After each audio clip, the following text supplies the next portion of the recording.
बच्चों आ जाओ। ये जो हमारा चैप्टर है लिमिट्स, ये ऑलरेडी हमने कंप्लीट कर रखा है। थ्योरी मैंने ऑलरेडी बता दिया है, बट एक बार ना एनसीईआरटी के क्वेश्चंस पे डिस्कस कर लेते हैं, ठीक है। जैसे सबसे पहले ये सब देख लो, ये सब already intuitive idea of derivative ये सब पढ़ा चुका हूँ। ये जो है ना हमारा इंट्यूटिव आइडिया ऑफ डेरिवेटिव ये सब बता चुका हूँ, ठीक है। ये सब जो डेरिवेटिव को समझा रखा है, लिमिट्स वगैरह क्या होता है ये सब ऑलरेडी बता चुका हूँ। लिमिट्स के क्या कॉन्सेप्ट होते हैं, ग्राफ बना के बताए, ये सब ऑलरेडी मैंने डिस्कस किया हुआ है, काफ़ी डिटेल से बता रखा है ये सब कुछ, ठीक है। ये वही एग्जांपल वगैरह लेके बता रखा है ग्राफ देके कि जब अगर x क्या होगा 1 प्लस से अप्रोच करेगा, 1 माइनस से अप्रोच करेगा तो y किस नंबर को अप्रोच करेगा, वो लिमिट हो जाएगी। यही सब बता रखा है जो ऑलरेडी बता रखा है मैंने, ठीक है। चलो मैं एक बार ये बता देता हूँ। जैसे कि हमारे पास ये, चलो इलस्ट्रेशन से ही स्टार्ट 1 से ही करता हूँ।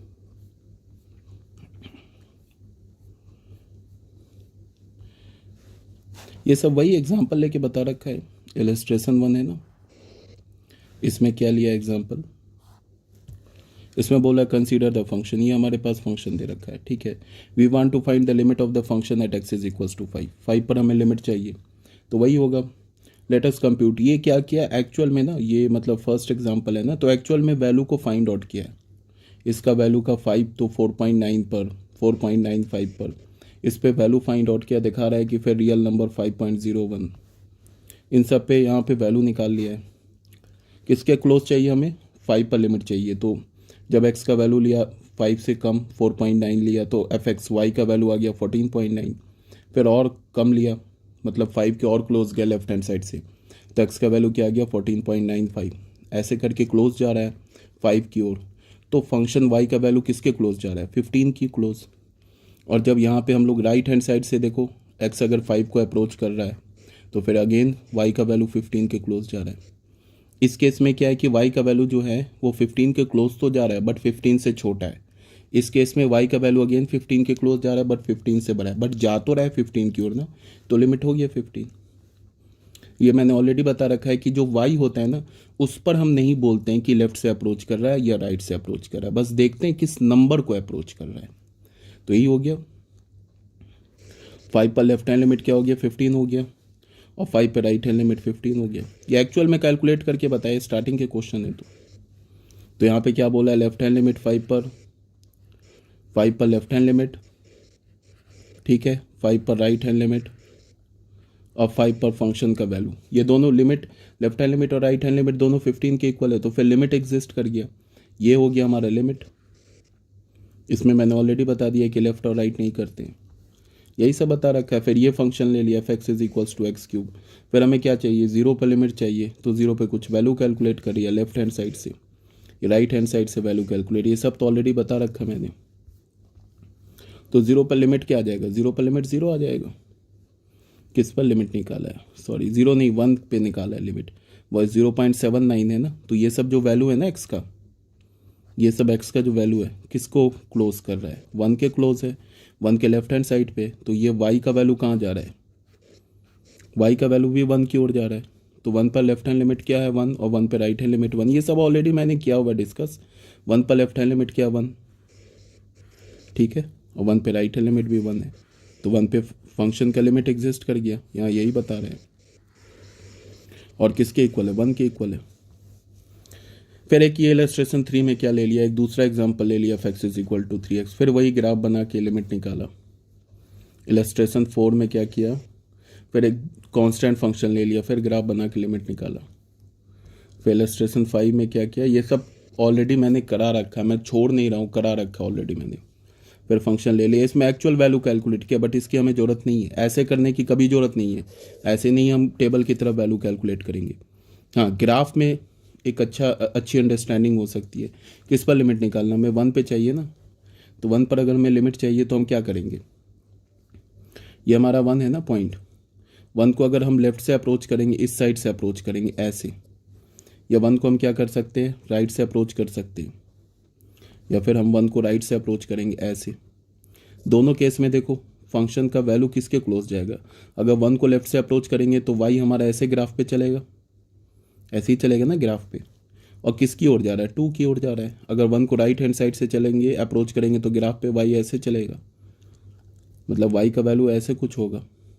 तो जा तो रहा है इसी 2 की ओर, इसी वैल्यू 2 की ओर जा रहा है ना। तो 1 पर लेफ्ट हैंड लिमिट भी 2 हो गया, राइट हैंड लिमिट भी 2 हो गया। ये सब ऑलरेडी मैंने तुम लोगों को करा रखा है। ये हमारा किसका कर्व है? एक्स स्क्वायर का कर्व है। तो x square, x is less than 1, left hand limit और राइट हैंड लिमिट नहीं किया। ये एक्स स्क्वायर का कर्व नहीं है, एक्स स्क्वायर प्लस एक्स का कर्व है, ठीक है। ये क्या बता रखा है? Now convince your self, x square का 1 ठीक है। ये बता रखा है कि अगर हमें y is equals to f x is equals to हमारे पास क्या एक्स स्क्वायर प्लस एक्स का कर्व चाहिए ना, इस पर लिमिट चाहिए हमें 1 पर। तो हम क्या करें, इस पर लिमिट निकाल ले 1 पे, फिर इस पर लिमिट निकाल ले 1 पे, दोनों को ऐड कर दे तो इस पूरे का लिमिट आ जाएगा 1 पे। ये तो लिमिट की प्रॉपर्टी है ना, लिमिट बता रखा है ना कि सम ऑफ फंक्शन पे डिस्ट्रीब्यूट होता है, तो वही सब बता रखा है यहाँ पे। ये कहानी वही पढ़ लेना अपना, ये सब बता रखा है मैंने।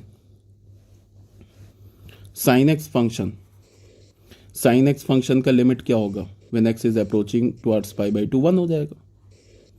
साइन एक्स फंक्शन का जो लिमिट होगा जब एक्स पाई बाई 2 को अप्रोच करेगा, किसके इक्वल होगा? 1 के इक्वल होगा, ठीक है। तो ये बात हो गई।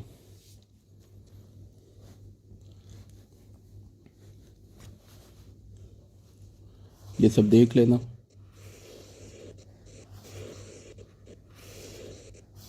ये सब देख लेना, ये एक्चुअल ग्राफ बना के बता रखा है।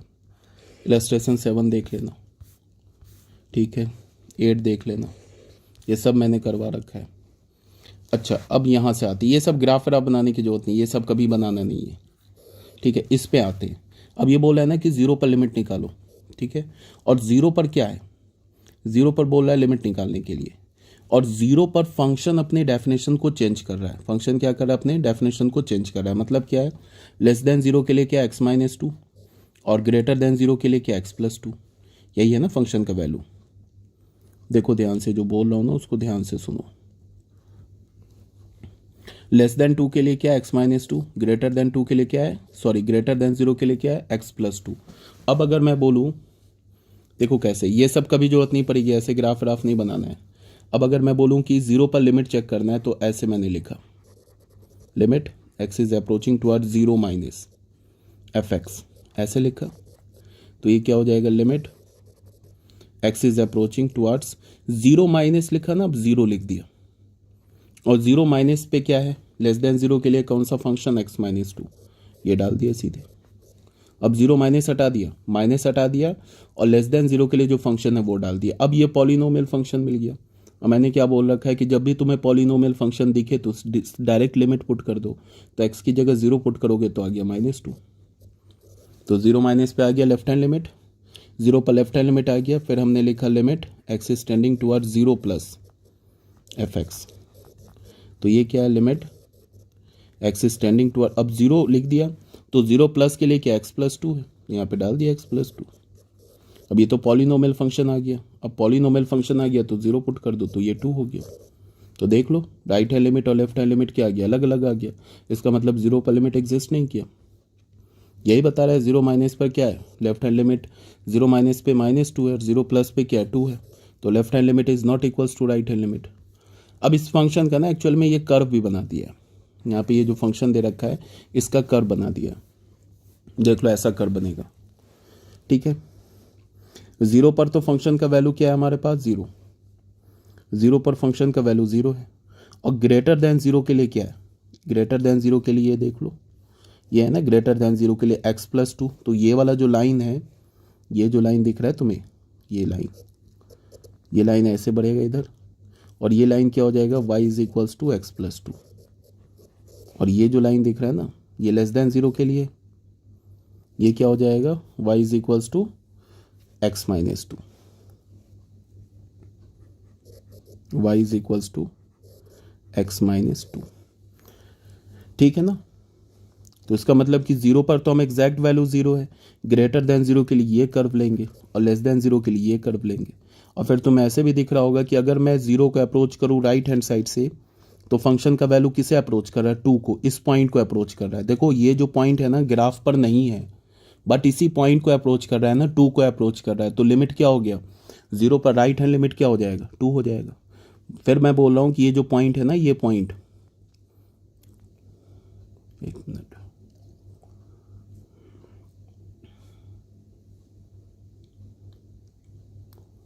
ये जो पॉइंट है ना हमारा, ये जो पॉइंट जिसको मैंने ब्लैक से किया अभी, ये पॉइंट ग्राफ पर नहीं है बट अप्रोच तो कर रहा है। मैंने कई बार बोल दिया कि किसी पॉइंट पर फंक्शन का वैल्यू और किसी पॉइंट पर लिमिट का वैल्यू, इस दोनों में कोई आपस में लेना देना नहीं है, कोई रिलेशन नहीं है। भले ही जीरो के क्रॉसपॉन्डिंग फंक्शन का वैल्यू एग्जिस्ट करता है, जीरो पे तो करता है एग्जिस्ट ना, जीरो है। तो हमें बस इतना देखना है कि अगर हम एक्स को जीरो की ओर अप्रोच करें तो लिमिट फंक्शन का वैल्यू किधर जा रहा है, वो पॉइंट ग्राफ पर हो ना, उससे हमें कोई मतलब नहीं है। जा रहा है ना 2 की ओर, तो राइट हैंड लिमिट जीरो पे क्या हो गया, 2 हो गया। अब अगर मैं एक्स को अप्रोच करूँ जीरो की ओर लेफ्ट हैंड साइड से, तो फंक्शन का वैल्यू किधर जा रहा है, -2 की ओर जा रहा है। अब हमें ये नहीं मतलब है कि -2 कर्व पर है या नहीं है, उससे हमें कोई लेना देना नहीं है। -2 की ओर जा रहा है तो लेफ्ट हैंड लिमिट जीरो पे क्या हो गया, -2। ठीक है, फिर ये कर्व दे रखा है,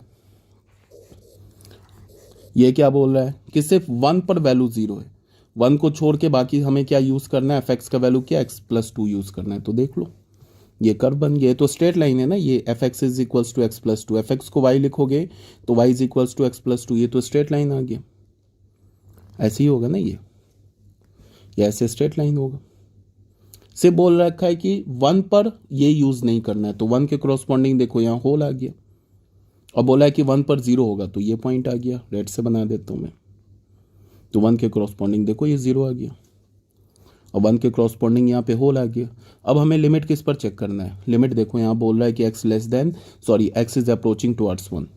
तो तुम ये कर्व को देख के बताओ, अगर तुम्हें किसी भी फंक्शन का कर्व मिल जाए ना, तो दुनिया का ऐसा कुछ भी नहीं है जो फंक्शन का तुम कर्व देख के नहीं बता सकते हो, सब कुछ बता सकते हो। कहाँ इंक्रीजिंग है, कहाँ डिक्रीजिंग है, कहाँ डिफरेंशियबल है, कहाँ कंटिन्यूस है, कहाँ नॉन डिफरेंशियबल है, किस पॉइंट डोमेन में है, रेंज क्या है, बस अगर कर्व मिल जाए। ठीक है, तो कर्व मिलने के बाद हम फंक्शन का कुछ भी बता सकते हैं। आगे जाके देखोगे कंटिन्यूटी, डिफरेंशियबिलिटी, सब कुछ इस कर्व को, मैक्सिमा मिनिमा सब कुछ बता सकते हैं अगर सिर्फ हमें कर्व मिल जाए तो। ठीक है, तो अब तुम ऐसे देखो, अगर मैं 1 को लेफ्ट से अप्रोच करूं, तो हमें ये नहीं मतलब है कि 1 पे फंक्शन का कर्व जो है 1 के क्रॉसपॉन्डिंग कर्व पर पॉइंट है या नहीं, इससे कोई मतलब नहीं है। अगर 1 को मैं लेफ्ट से अप्रोच करूं तो फंक्शन का वैल्यू ऐसे बढ़ेगा, किसको अप्रोच करने लगा, इस पॉइंट को, 3 को, तो 1 पे लेफ्ट हैंड लिमिट क्या हो जाएगा, 3 हो जाएगा। अगर मैं 1 को राइट से अप्रोच करूं तो फंक्शन का वैल्यू किधर, ऐसे कम होगा, तो किसको अप्रोच करने लगेगा, अगेन 3 को, तो 1 पे राइट हैंड लिमिट भी 3 हो जाएगा। तो 1 पर लेफ्ट हैंड लिमिट भी 3, 1 पर राइट हैंड लिमिट भी 3, तो फंक्शन का लिमिटिंग वैल्यू 1 पे एग्जिस्ट कर रहा है। अब वो किसके इक्वल है, 3 के इक्वल है। ठीक है, एलजेब्रा ऑफ लिमिट देख लो क्या है, ये तो ऑलरेडी ये सब बता रखा है। एलजेब्रा ऑफ लिमिट में ये बोल रखा है कि अगर एफ एक्स का limit x is tending towards a और जी एक्स का limit x is tending towards a, ठीक है, एग्जिस्ट करता है, तो इन दोनों के सम के लिमिट को तुम क्या लिख सकते हो, ऐसे अलग अलग लिख सकते हो। ठीक है, ऐसे अलग अलग लिख सकते हो, माइनस में ऐसे कर देना, ये सब ऑलरेडी बताया। मतलब दो फंक्शन के डिफरेंस का लिमिट लो या उनके लिमिट का डिफरेंस लो, बात बराबर है। ठीक है, प्रोडक्ट में भी ऐसे हो जाता है, दो फंक्शन के प्रोडक्ट एफ एक्स इंटू जी एक्स के प्रोडक्ट का लिमिट लो या लिमिट का प्रोडक्ट लो, बात बराबर है, ऐसे। ठीक है ना, दो फंक्शन के कोशिएंट का लिमिट लो, ठीक है, या लिमिट का कोशिएंट लो, बात बराबर है। लैम्डा अगर होगा लिमिट से बाहर आ जाएगा, ऐसे हो जाएगा, ये बता रखा है, ये ऐसे हो गया, यहाँ पे अलग अलग हो जाएगा।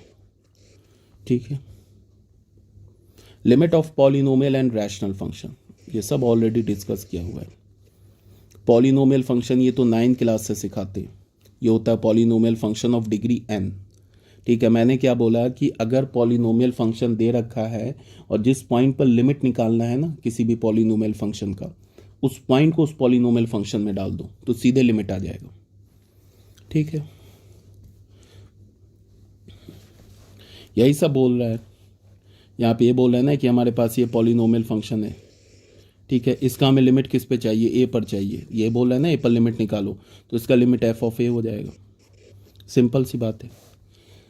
अब ये वाला जो सिनेरियो है ये मैंने काफ़ी डिटेल से समझा रखा है तुम लोग को, 0/0 फॉर्म है, केस बना के बता रखा है। ये याद देखोगे ना तो तुम्हें याद आ जाएगा। ये काफ़ी डिटेल से ये सब चीज़ बता रखा है केस बना के। ठीक है, अब आ जाओ एग्जाम्पल नंबर 1 में बोला फाइंड द लिमिट। ये क्या है, पॉलिनोमियल है, 1 पे लिमिट बोल रहा, 1 पे वैल्यू पुट कर दो, तो सीधे 1 पुट कर दो, लिमिट 1 आ जाएगा। फिर ये भी हमारा पॉलिनोमियल है, बोला 3 पर लिमिट निकालो, सीधे 3 पुट कर दो, यहाँ पे 3 पुट कर दो, यहाँ पे 3 पुट कर दो, ये लिमिट आ जाएगा। ये बोल रहा है -1 पे लिमिट निकालो, ये पॉलिनोमियल है, सीधे -1 पुट कर दो तो लिमिट आ जाएगा 1। ठीक है, बहुत ईजी है। अब ये काम यहाँ हम नहीं करेंगे बिकॉज ये जो दे रखा है ना ये पॉलिनोमियल फंक्शन नहीं है, ये रैशनल फंक्शन है। अब ये देख लो ये क्या हमारा, अब यहाँ पे ये 0/0 फॉर्म नहीं है।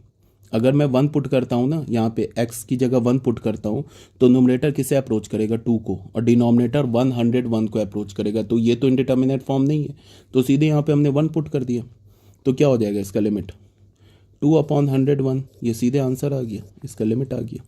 बट ये 0/0 फॉर्म है, ये 0 अप्रोचिंग फॉर्म है। तो फिर 0 अप्रोचिंग फॉर्म है तो क्या करते हैं, x-2 फैक्टर कॉमन लेंगे। ये सब तो बता रखा है यहाँ पे, ये वाला देख लो, इसको हमने क्या किया, फैक्टराइज करके इस फॉर्मेट में रख लिया। ठीक है, उसके बाद ये x² - 4 को भी फैक्टराइज कर लिया। अब जब फैक्टराइज किया तो एक जो x-2 का ये फैक्टर जो है, सॉरी x-2 का जो ये फैक्टर ये कैंसिल हो जाएगा एक, तो ये क्या बचेगा, x इंटू ऊपर बच गया x-2 अपॉन x+2। अब ये 0/0 फॉर्म से हट गया, ये कौन सा अप्रोचिंग है, ये फॉर्म क्या है, 0 अप्रोचिंग अपॉन 2 पर निकालना है ना, तो 4 अप्रोचिंग। ये तो कोई इंडिटर्मिनेट फॉर्म नहीं है, तो अब सीधे लिमिट पुट कर दो। तो यहाँ पे x का वैल्यू 2 रखोगे तो न्यूमरेटर 0 हो जाएगा, ऑन द होल ये फ्रैक्शन 0 हो जाएगा, तो लिमिट 0 हो जाएगा, लिमिट 0 आ गया इसका। ठीक है, इसको करना है तो ये हमारा 0/0 फॉर्म है, ये जो दे रखा है ना ये 0/0 फॉर्म है। तो फिर 0/0 फॉर्म है तो x-2 का फैक्टर कॉमन निकालो, ये बन जाएगा। अब यहाँ से एक एक फैक्टर कैंसिल हो जाएगा, तो हमें क्या मिलेगा, x+2 अपॉन x। अच्छा, एक x-2 भी बच जाएगा। अब ये 0/0 फॉर्म नहीं है, समझ में आ रही बात।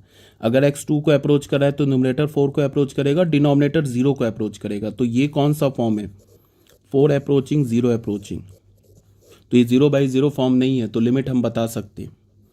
अगर डिनोमिनेटर 0 को अप्रोच करेगा तो, और न्यूमरेटर अगर किसी भी फिक्स नंबर को अप्रोच करे तो on the whole fraction infinity को अप्रोच करेगा।